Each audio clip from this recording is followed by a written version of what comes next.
My name is Bailey and I just turned 32. I should have been happy, surrounded by streamers and the smell of birthday cake.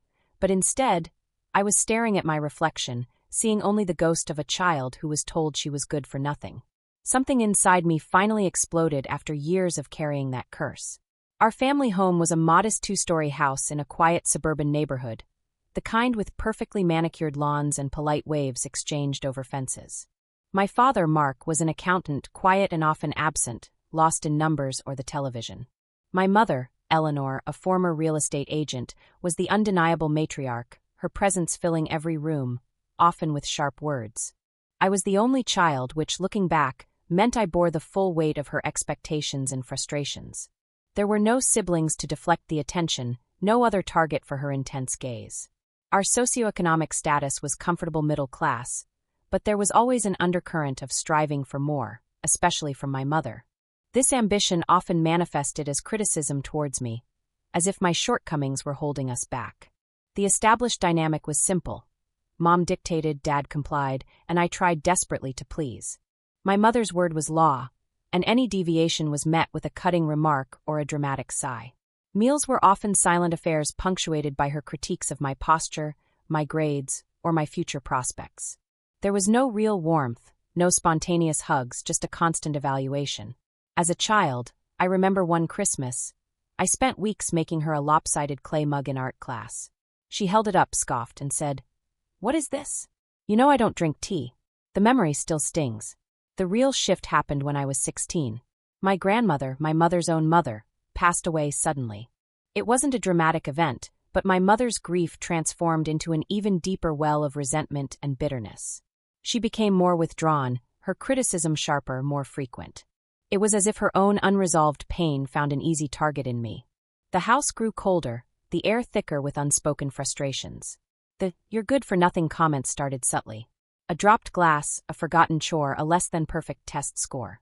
"Oh, Bailey, you're just good for nothing, aren't you?" It began as an exasperated sigh, a casual dismissal. Then it escalated.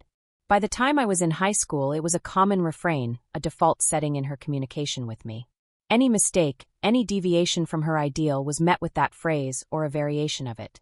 If I expressed an interest in something she deemed impractical, like art or writing, she'd say, "You'll never make a living at that, you're good for nothing else anyway."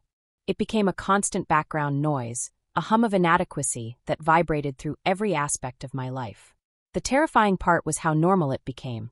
Friends would visit and occasionally catch a glimpse of it, their eyes widening in surprise, but I would just shrug it off, a trained response.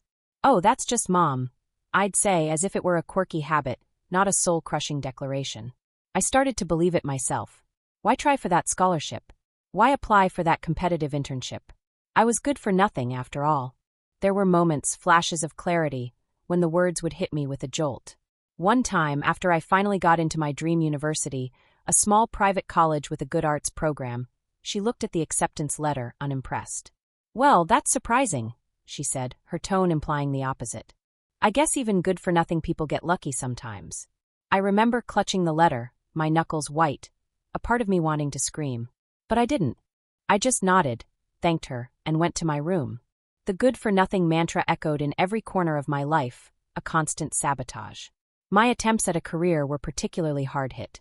I pursued a degree in graphic design, a compromise between my artistic leanings and my mother's insistence on a marketable skill. But every client pitch felt like an interrogation. I'd second-guess every decision, every design choice. In the last 5 years, I've lost 3 major contracts because I simply couldn't advocate for my work, convinced it wasn't good enough. That translated to almost $20,000 in lost income, money I desperately needed. My savings account was perpetually stagnant. My relationships suffered too. My longest relationship, with Daniel, lasted for years. He was patient, kind, and constantly tried to build me up. But I couldn't accept his compliments. "You're so talented, Bailey," he'd say, looking at one of my designs. I'd respond with, "No, it's just adequate. Nothing special. I'm good for nothing, really." He would sigh, visibly frustrated. Our conversations often devolved into him trying to convince me of my worth, and me stubbornly clinging to my mother's narrative. We spent countless hours in those circular arguments. He eventually left, telling me, "I can't be with someone who doesn't see their own value. I'm tired of fighting your mother's battles for you." That conversation, the one where he left, lasted for over 3 hours. I also sacrificed hobbies and personal growth. I used to love painting, spending hours lost in colors and textures. After my mother's constant dismissals of art as a useless endeavor, I packed away my supplies. They gathered dust in a closet for 7 years. I stopped taking risks, avoided new experiences, and rarely traveled beyond necessary trips. The thought of stepping out of my comfort zone filled me with dread. What if I failed? What if it proved I truly was good for nothing? There were so many failed attempts to break free. In my mid-20s, I tried therapy briefly, but my mother's voice, "Therapy is for weak people, for those who can't handle life," echoed so loudly in my head that I quit after only 2 sessions. I tried to talk to my father once. "Dad," I started. Mom's words really hurt. He just shrugged, avoiding my gaze. "That's just how she is, Bailey. You know she means well."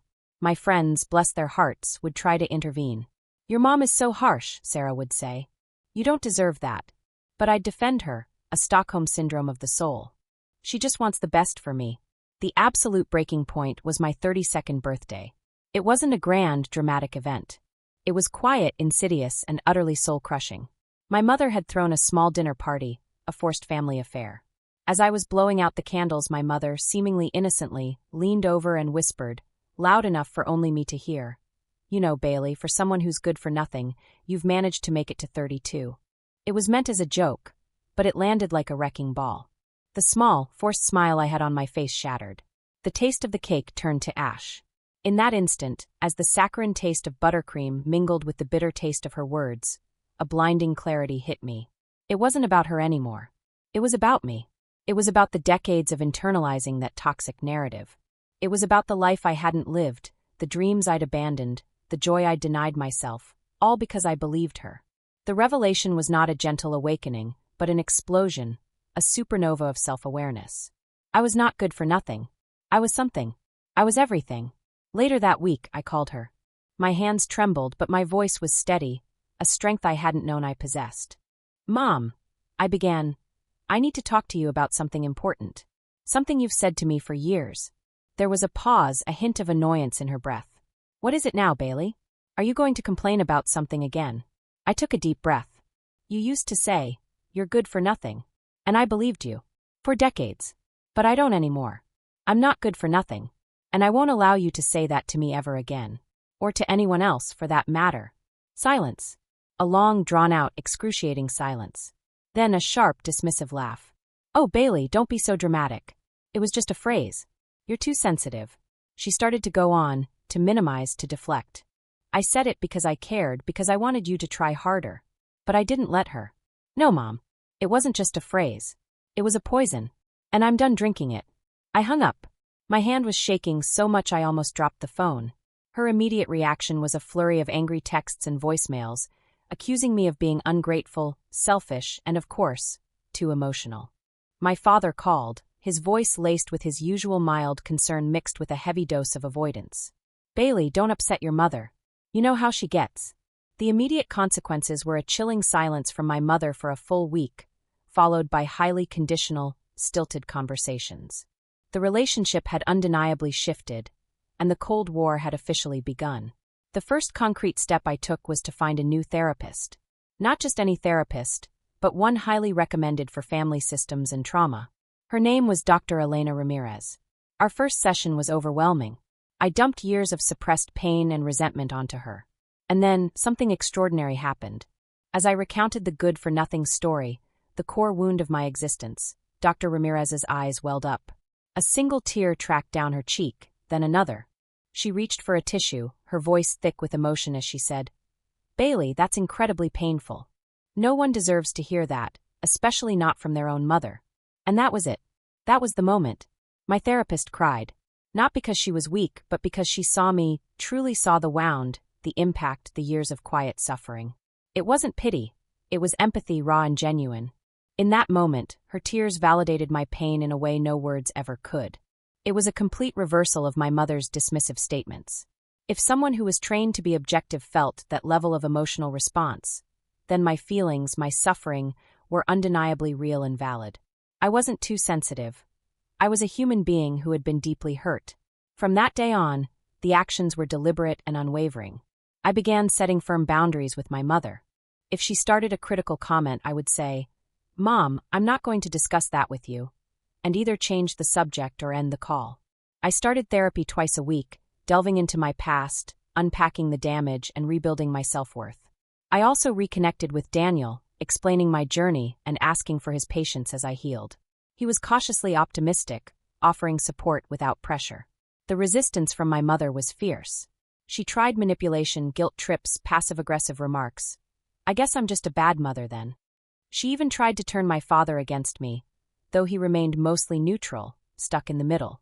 My father called once and in a rare moment of honesty said, "Your mother is finding this very hard, Bailey. She doesn't understand." I told him gently, "She doesn't have to understand everything, Dad. She just has to respect my boundaries." My support systems became my lifeline. Dr. Ramirez, Daniel, and a small, trusted circle of friends who genuinely celebrated my small victories and held space for my setbacks. I also joined an online support group for adult children of emotionally abusive parents, finding immense solace in shared experiences. The first results were slow but profound. I started to say no more often, without explanation or guilt. I applied for a challenging new project at work that previously would have terrified me, and to my surprise, I got it. It wasn't a grand achievement, but it was a quiet rebellion, a reclaiming of my professional confidence. I felt a lightness I hadn't known in decades, a subtle but undeniable shift in the weight I carried. The changes in my family were glacial, but noticeable. My mother, confronted with my unwavering boundaries and the fact that I wouldn't engage in her old patterns, eventually softened, albeit minimally. She still makes occasional passive-aggressive comments, but they are fewer and far between, and I no longer react. My father, seeing my sustained strength, has become more openly supportive, sometimes even subtly redirecting my mother when she starts down old paths. The old dynamics of her dictating and me complying are gone. My personal growth has been exponential. I've embraced a new sense of self-worth that isn't dependent on external validation. I started painting again, not for anyone else, but for the sheer joy of it. My old art supplies, once gathering dust, are now well used and cherished. I even sold a few pieces online, a quiet victory for the good-for-nothing artist. I've learned to trust my instincts, to advocate for myself, and to genuinely believe in my capabilities. The fear of failure still exists, but it no longer paralyzes me. The new rules in our family are unspoken but firm. Critical comments are met with silence or a direct statement about boundaries. Topics that trigger old patterns are avoided or swiftly changed. Our interactions are less frequent, but more genuine, if still somewhat guarded. My relationship with my mother is one of cautious respect, not intimate warmth. It's not the mother-daughter relationship I always longed for, but it's a healthy distance, free from the toxicity. With my father, our relationship has deepened. We can now have open conversations about things that were once taboo.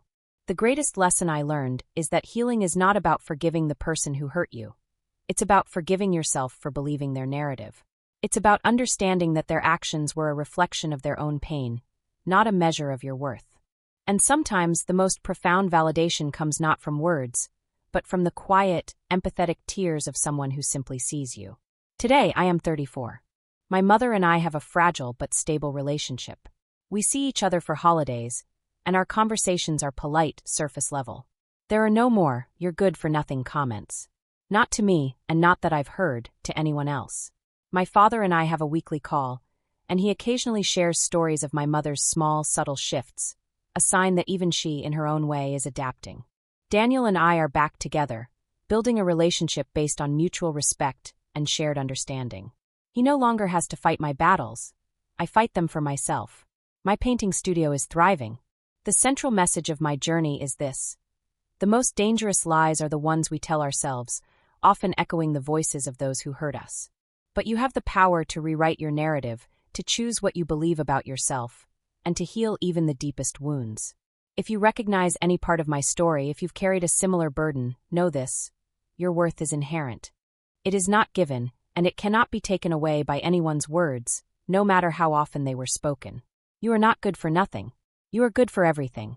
And if you're struggling to believe that, maybe it's time to find someone who will truly see you, someone whose empathy might just bring them to tears, and in doing so, finally show you your own truth.